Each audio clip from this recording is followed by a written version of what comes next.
Kristolohiya, ang buo, malinaw at malalim na pagpapaliwanag. Ano ang TUNAY na kahulugan ng Kristolohiya? Ang Kristolohiya ay ang ika-6 na paksa at ang pinakasentro at puso ng buong Biblia at teolohiya. Galing ito sa Kristos, ang pinahiran, ang tagapagligtas na ipinangako ng Diyos. Logos, pag-aral, salita, aral.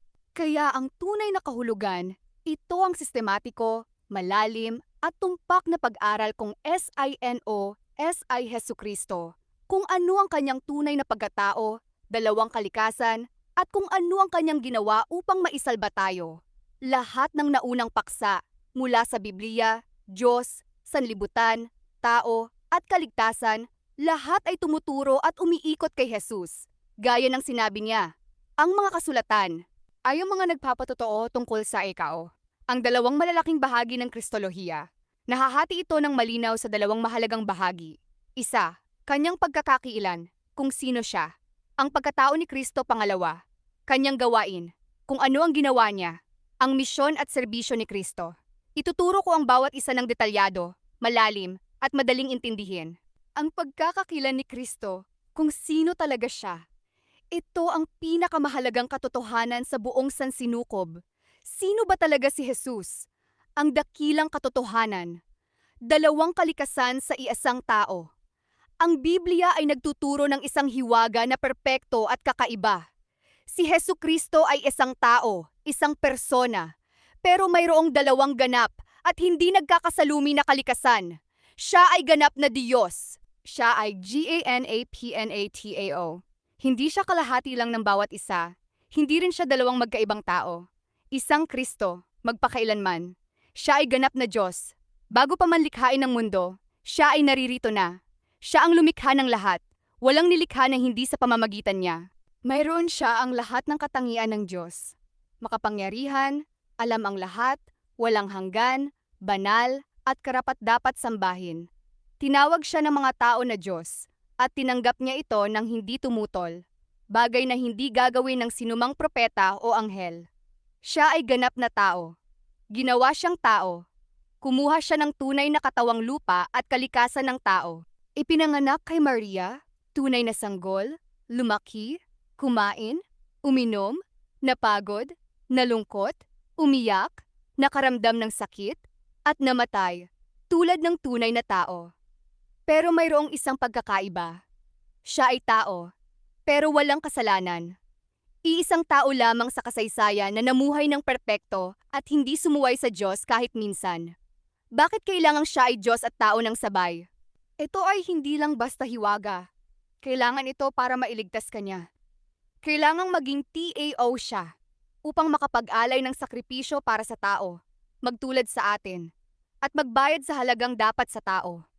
Kailangang maging DIYOS siya upang ang kanyang buhay, na mas mahalaga kaysa sa lahat ng kasalanan ng sanlibutan, ay maging sapat na kabayaran.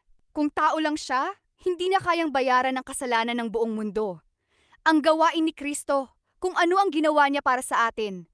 Dahil siya ang Diyos na nagkatawang tao, hindi ito para lang maglakad sa lupa, kundi mayroon siya tiyak na misyon. Iligtas tayo.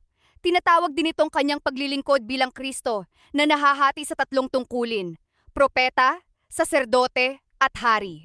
Isa, siya ang dakilang propeta, ang nagpapakilala ng Diyos at katotohanan. Ang mga naunang propeta ay tumatanggap lang ng mensahe. Si Jesus ay ang MENSAAHEMISMO. Dahil siya ay Diyos na kasama natin. Siya ang nagpakita kung ano talaga ang Diyos at kung ano ang kalooban ng Ama ng walang pagkukulang. Dalawa, siya ang dakilang sacerdote, ang nag-aalay ng sakripisyo at namamagitan para sa atin. Ito ang pinakamahalaga. Ang mga matataas na sacerdote noon ay nag-aalay ng mga hayop bilang sakripisyo, pero hindi ito nakakapagtanggal ng kasalanan ng lubusan. Si Jesus ay gumawa ng isang sakripisyo na perpekto at suapat magpakailanman. Inialay niya ang kanyang sariling dugo at buhay sa krus para sa ating mga kasalanan. Ngayon, buhay siya at laging namamagitan para sa atin sa harapan ng Diyos Ama. Kaya tayo ay tinatanggap dahil siya ang ating tagapamagitan. Tatlo, siya ang dakilang hari, ang namamahala, nagtatanggol, at maghahatid ng katapusan. Siya ang hari ng lahat, hindi lang ng simbahan, kundi ng buong sansinukob. Ngayon ay naghahari siya sa gitna ng kanyang mga kaaway. At darating ang araw na lahat ay yuyuko at aaminin na Jesucristo ay Panginoon.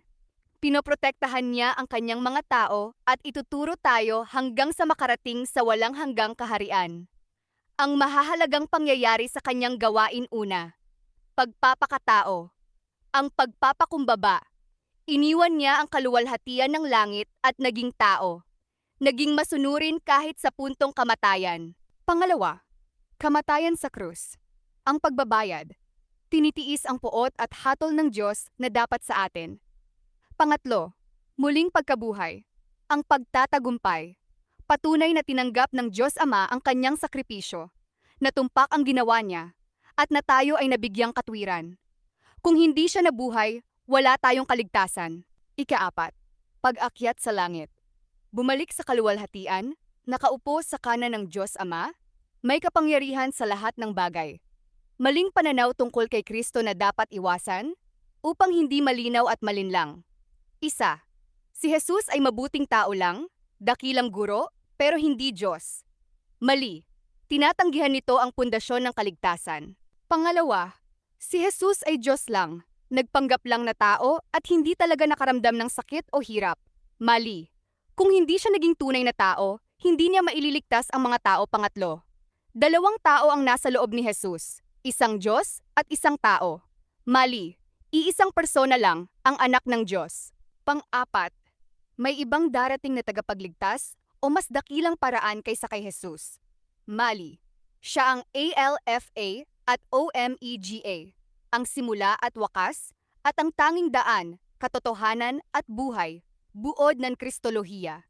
Si Jesucristo ay ang walang kapantay na tagapagligtas. Siya ay tunay na Diyos mula sa walang hanggan at naging tunay na tao ng walang kasalanan, iisang persona na may dalawang ganap na kalikasan. Siya ang ating propeta na nagpakilala ng Diyos. Saserdote na nag-alay ng sariling dugo bilang sapat na kabayaran para sa ating mga kasalanan at namamagitan para sa atin, at hari na naghahari at magtatanggol sa atin magpakailanman. Sa pamamagitan ng kanyang perpektong buhay, kamatayan, at muling pagkabuhay, siya ang tanging paraan upang makilala ang Diyos at maligtas. Malinaw ba ang lahat ng ito? Mayroon ka bang gustong itanong o ipaliwanag ko pa ng mas malalim? Kapag handa ka na, susunod naman ang tungkol sa banal na espiritu, pneumatolohiya.